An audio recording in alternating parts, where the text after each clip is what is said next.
Hello. All right. Welcome to our last family history class. Kind of sad. This is our last one. Let's see. Share my Awesome. screen. And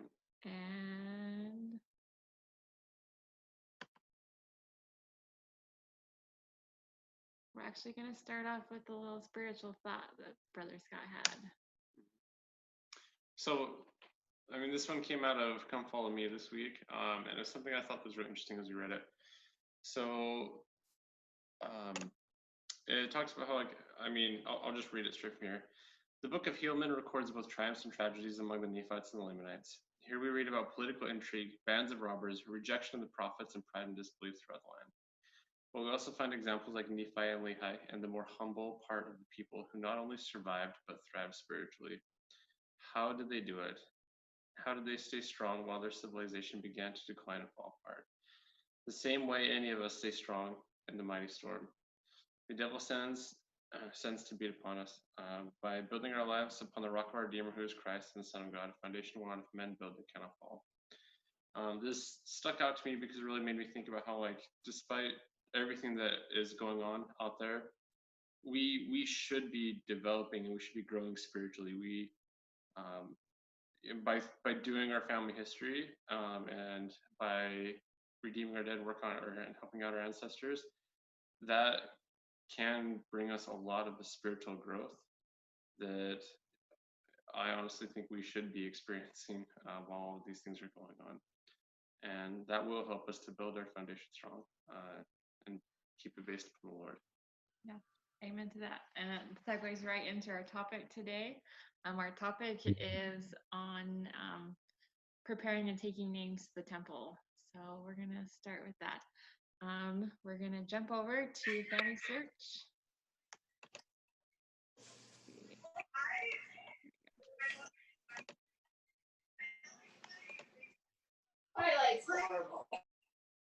And if everybody can make sure their mics get muted, we're going to jump over to Family Search and we're going to talk about how we prepare names to take to the temple.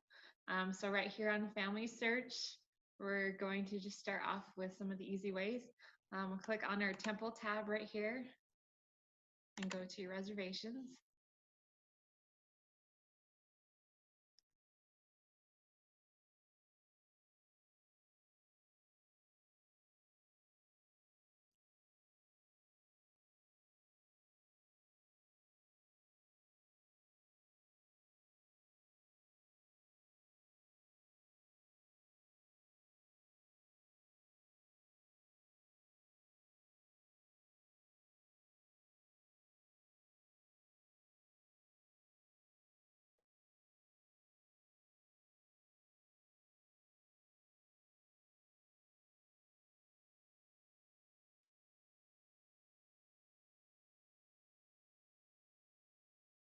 All right, so the first thing that will pop up is all of the people that you have reserved to take to the temple.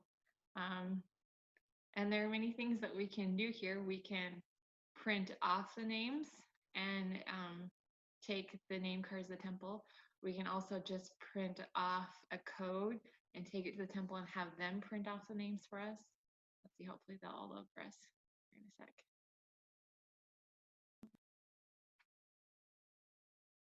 Thank you.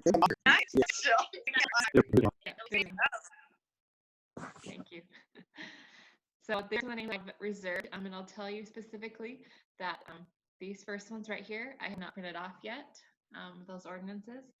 So that's good to know because sometimes I'll have temple names that are stuck in my temple bag that I forget that I have. And so this will tell me which ones I have printed and which ones I haven't printed off, and maybe I should go look for them in my temple bag. They also tell you right over here what date you reserved that temple ordinance and when it expires. So you don't get to hold on to the temple names forever. They do go back into the system for anybody to take once they expire so that the ordinances can be done and they're not just sitting there. But it looks like different time frames for different ordinances. Yeah. I see the seal the spouse one is Yeah, they do. very long. Yeah, and I think usually it's up to 2 years that you can hold on to a temple name specifically. All right, so then we'll go over here to shared. So you can share with family members or friends or even to a temple. So we'll just click on this first ordinance right here, and I can click share, and I can share with a temple, and it will tell me, I think it tells me which temple I want to share with. Let's see. And then which ordinance, and then I share it with the temple. And I think it usually kicks to the temple that your records are in. I'm not sure. I've actually never shared with the temple. We'll just exit out of that. And then a lot of times I'll do names, and my mother-in-law will call me and say, hey, I'm heading to the temple. Do you have any names for me? So I will share with family or friends. And you type in their name and their email, and you can send it right to them. And it just sends, and they will get an email. And in that email, they have to accept those records. And once they accept it, they'll be taken out of your reservation list and put on theirs so they can print off. If they don't accept it, it'll stay in your reservation list. That's good to know, because sometimes people forget to accept those records, and then they're just they never actually get them. And then they're wondering where they went. But it's really nice to be able to share with other people. You can also unreserve ordinances. There have been times where other people have been doing their family history, and they're like, hey, I'm going to the temple, and I see that you've reserved this person, and I really like to take their name to the temple. And so you can unreserve it and let somebody else take it. Another cool thing that they have on here is called ordinances ready. So say you don't have time to look through your whole family tree and find ordinances to take the temple. You don't have time to sit there for a couple hours and put new people into the family tree that are part of your family. You just need some ordinances real fast to take. So you can go to ordinances ready. Hopefully it'll load for us. And whatever ordinances you are going to go do, let's say we want to go do some sailing. So we'll click on sailing as fast. And it will it'll go search through your tree. It says I found 5 people to take to go do sealings for. And it'll give you 5 people to go do sealings for. And then you push take to the temple, and they'll be put on your reservation list that you can print them off and take them to the temple.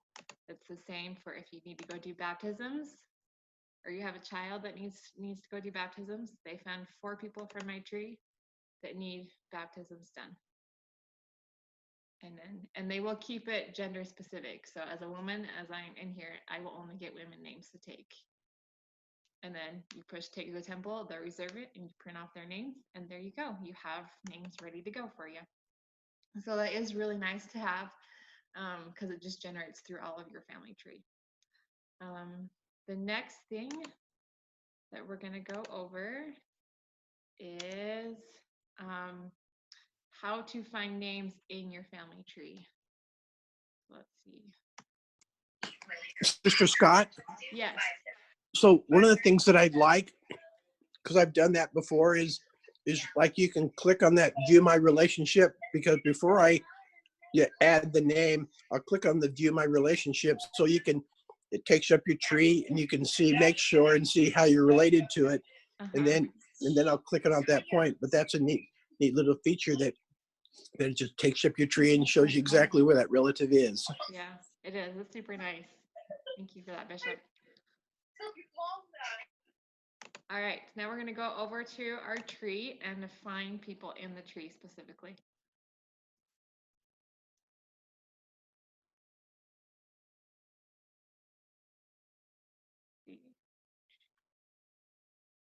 There we go.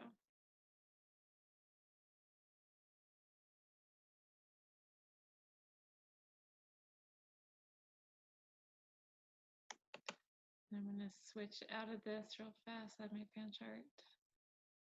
Go to landscape mode.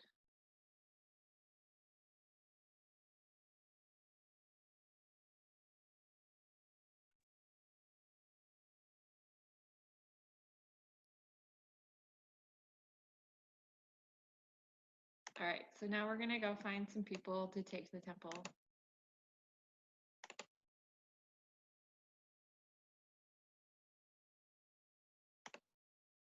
All right, so by people that are deceased, they will have temples, usually temples by their name.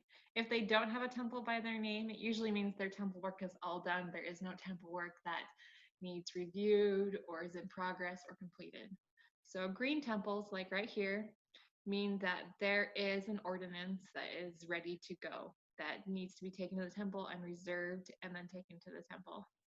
And then a blue temple means that it's in progress, meaning that somebody's already reserved it or you've already reserved the temple ordinance that are ready for those people.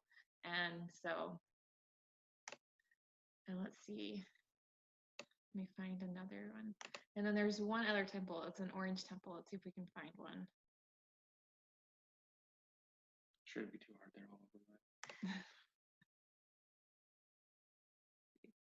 Those lines are dead end.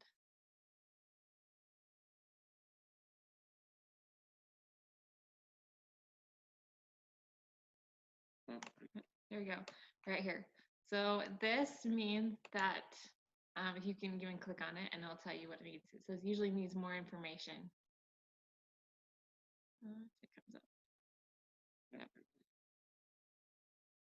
So it'll tell you right there that looks like probably a son, Franklin McKeever, needs more information for his work to be done. So you can click on his name and we can go in. Let's see, let's click on him.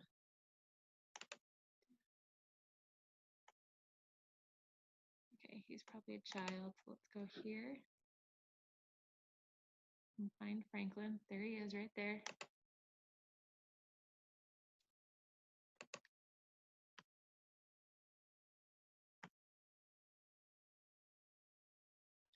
So in order for a person to be ready to take to the temple to do baptisms or endowments, they need a birth or a death date. The temple does not require both, but it is ideal to have both so that you actually prove that they are a real person. Because sometimes people don't always know and they don't have sources on their person and they're not specifically sure. So we should always make sure when we are looking at a name to take the temple that they have all the information that they need in their life and making sure that they also have sources that we know that they're a real person and that they did live and that we're not duplicating them with somebody else either. So making sure that he has no duplicates. So let's see. He has a birth date and a source attached to it. So he probably needs a burial date. And let's see, has some places where he lived. We can go over here. Look on the ordinances.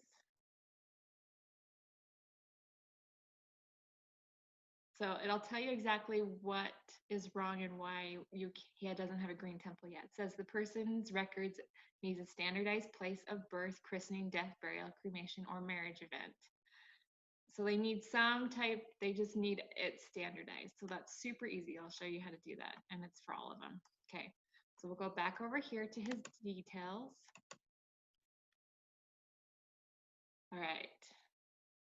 And we don't have a place for his birth, but we do have a source. So let's look at that source and see if it has a place for us.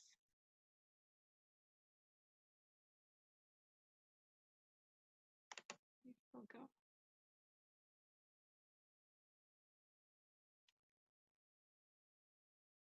All right, so it's a census record. So it may or may not have a birth, but let's click on it.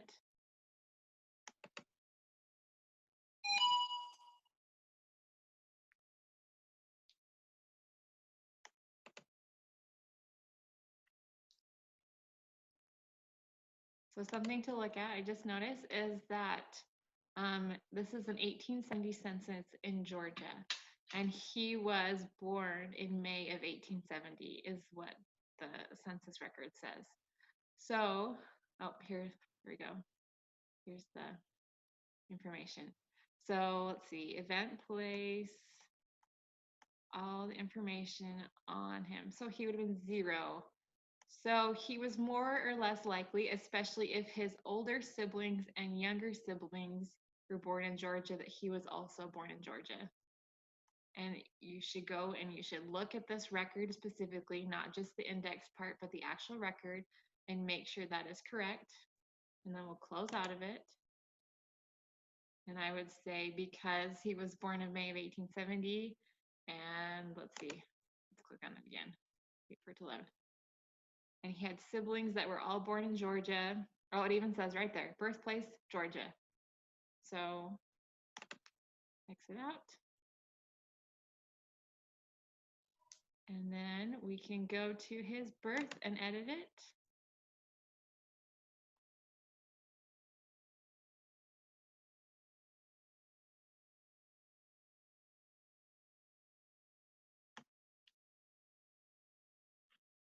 And click and put in Georgia, United States. Okay, and it's a check mark that is a standardized place. And then you can put the reason for this information is found in 1870 census record source.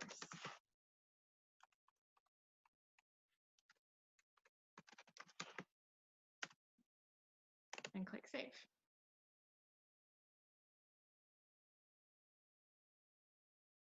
So then you look over here, ordinances are loading, and it's now a green temple. That means that we can request these ordinances now to take him to the temple because he now has a birthplace and a birth date. And you could also, if he didn't have a birthplace or date, you would also need to find, you would probably need to find a death date and a death place. It needs to just have one of those two. So then you can request these ordinances and request. I'm not going to request them right now. But there you go. That's how you would request a family name from your family tree. So let's go back to our family tree and click on this green temple over here. One thing I want to add real quick too, though, is so if I feel like it's pretty easy kind of to get discouraged, like looking at your family tree and seeing a bunch of like orange temples everywhere on it, because it feels like you have a lot of work to do. But that's actually a really good thing. That means you're sitting on a gold mine of people that you could take to the temple. And so there's a lot of it's really a lot of opportunity, kind of a target rich environment that you can get a lot of that with just some simple stuff like Katie just did, just finding some quick information, throwing it in there, and then all of a sudden you have a name ready. So yeah, for sure. All right, so here is my next one. Let me see if I can zoom in a little bit more. Oh, click on it again.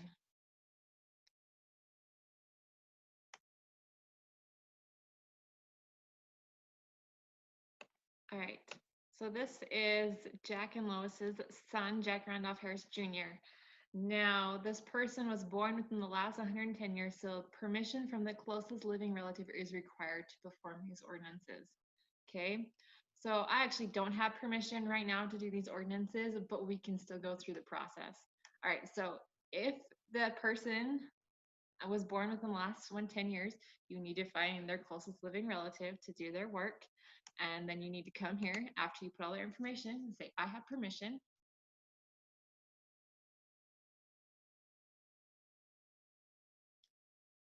Okay, and then you need to know, is the spouse of Jack Randolph Harris Jr. alive? If so, then you click yes. Didn't have a spouse and only an ex-spouse is living. Now, I know that for sure, only an ex-spouse is living. And then you need to just fill out all this information. Which relative of Jack Randolph Harris gave you permission? A parent, child, sibling, or none of the above is alive. And then what type of permission? And then your contact information. And then you would have to submit it. And then the church or the people at Family Search will review it. Sometimes they will ask you to send the person that gave you permission. Let's see, you might have, I clicked on something. Oh, they used to have it where you would have to put in the person who gave you permission's phone number or email address so that they could also contact that person, but maybe they don't anymore. But you would have to fill that out, and then you would have to wait for them to decide if you're telling the truth or not, pretty much. But so that's how you would do that. Right now I don't have permission, so I can't do that. But that's just, those are the simple, easy ways. And you know, it's awesome to find orange temples because that means that you can go do some research and find sources and put people together where they need to be. It's almost easier than the other way. Just have to go back through your tree. Like really, it's Yeah. easier. Yeah. So those are some of the ways that you can find names on Family Search to take the temple. Also, in order to do sealings for a couple, they usually need to also have a birthday or a death date, but also a marriage date. And then also a little written permission. All right, so that is pretty much how you, easy ways to find names to take the temple.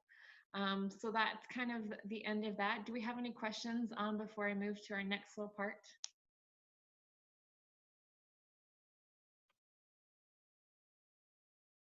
Okay, so next we're kind of just going to go over some fun things that Family Search has added to Family Search. And I'm going to show you first, a really cool thing that you can do for your family tree is printing out your fan charts. And it's super easy. We're going to go right over here. And everybody see that fan chart right there? Okay, so you can click on your family tree and go to your tree, and it will bring up your family tree. And then you can click on this part and you can click landscape, portrait, or fan chart, or descendancy. And I want my fan chart. And what's really cool about fan charts is they will do different things for you. So right here, I just have my family lines. Now, if I click on this right here, it shows you the birth countries of your family, of those in your family tree.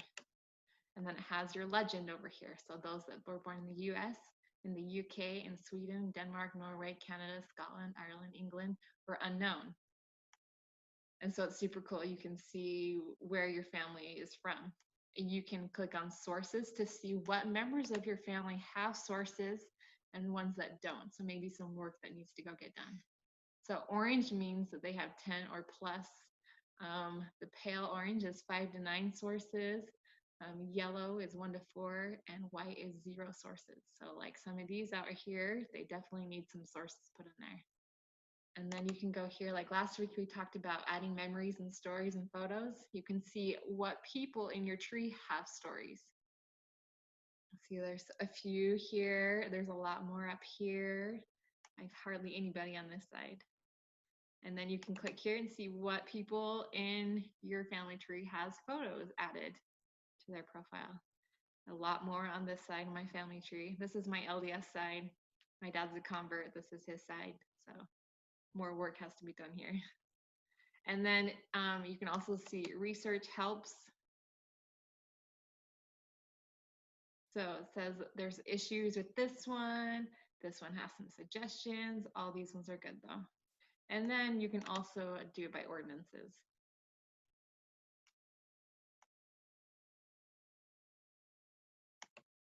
So one's request in progress or cannot request. So I'm pretty much white right now. I need to go do some work so I can get, but really cool. You can click on, oh, there it goes.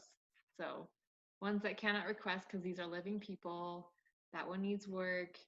Those ones are in progress. Those ones need requested. But you can go to any one of these and you can click, it goes up to 7 generations. And then you can go over here to options.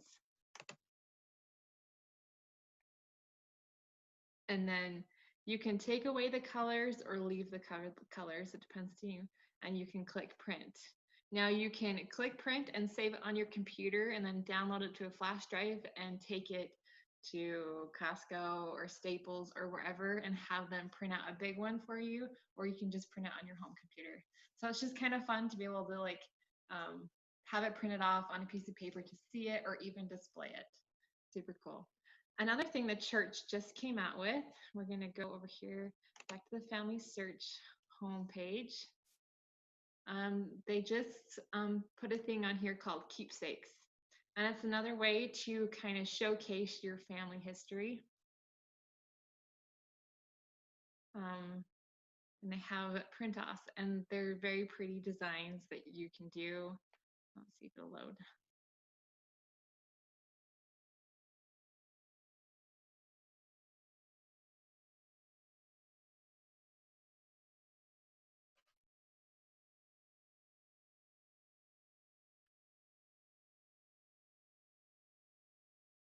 There we go.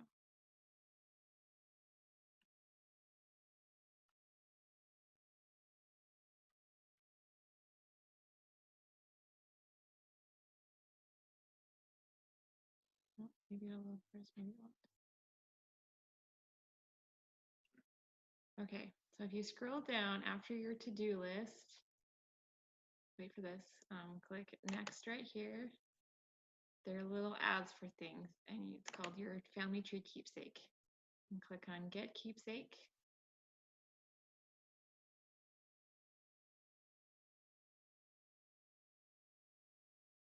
And you can click on one of these. We'll click on this one. There we go.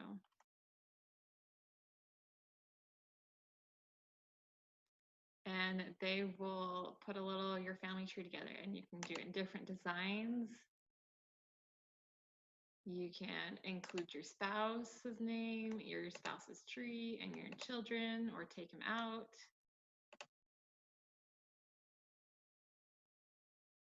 And you can download or print them. So downloading, just putting it on your computer, or taking it somewhere else to print it instead of just off your own printer.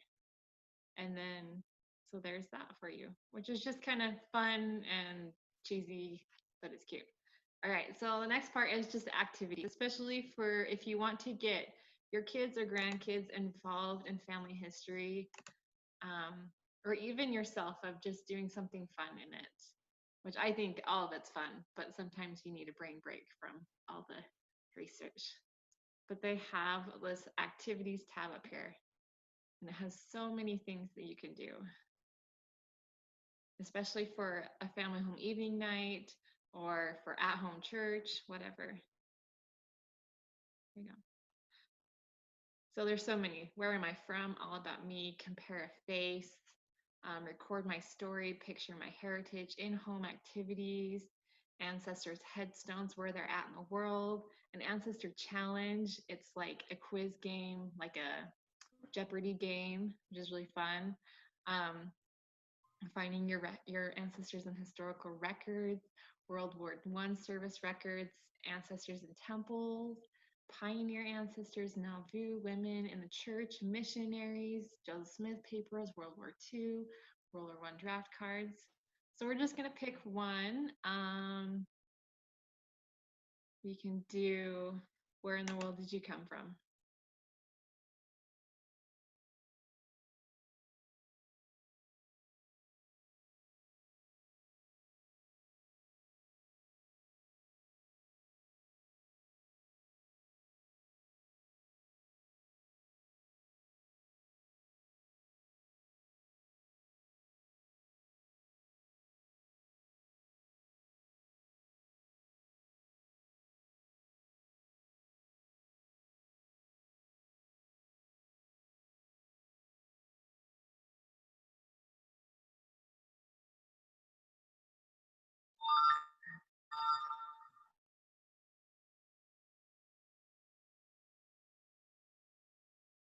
Almost there.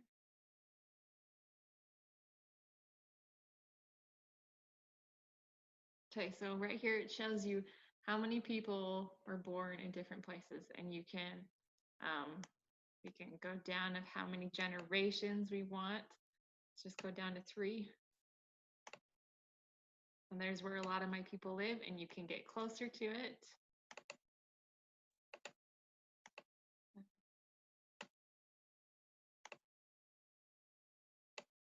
And see where some of your people were at. They also have a little tab right here, my family lines.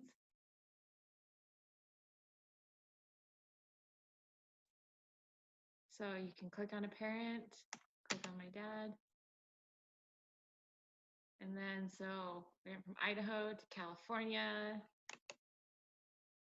My grandmother grew up in California. My other grandmother was from Missouri. Her father was from California and Missouri. His mother, you can map out where your people are from and where they went.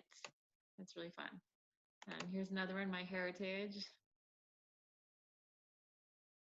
That tells you from your family tree where your heritage is at. So I have 60% United States, 20 UK, 5 Denmark, Sweden, Scotland, and Norway. A little bit of Irish, Canada, France, and Netherlands. So super interesting and fun to just kind of look through. You can click on them and they'll tell you a little bit more about heritage just from those places. And then you can also do timeline years. So we'll scoot down from 1950s. And you can go over the US or wherever and scoot in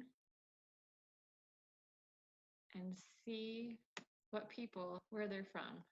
Let's see, Kansas City, people in Indiana, Missouri, Georgia, Utah, all over the place. And then you can click on them and you can click on that person and you can go to their tree and it'll tell you about him. And then his life events in the world history that was going on at the time, and what he lived through and how old he was, US events, church history events. So it's really helping you put your ancestors in historical context to see where they were at and what they were doing during different times. And so it's super fun, especially to do with family and your kids. So that is our class for today. Do we have any questions on anything? No? Awesome. Thank you guys for coming. And this was recorded class, so I will post the recording on our Facebook page. And I hope you guys all have a good rest of your Sunday. And we are sad to be leaving the ward, but we're very grateful for the time we got to be here and to be in this calling.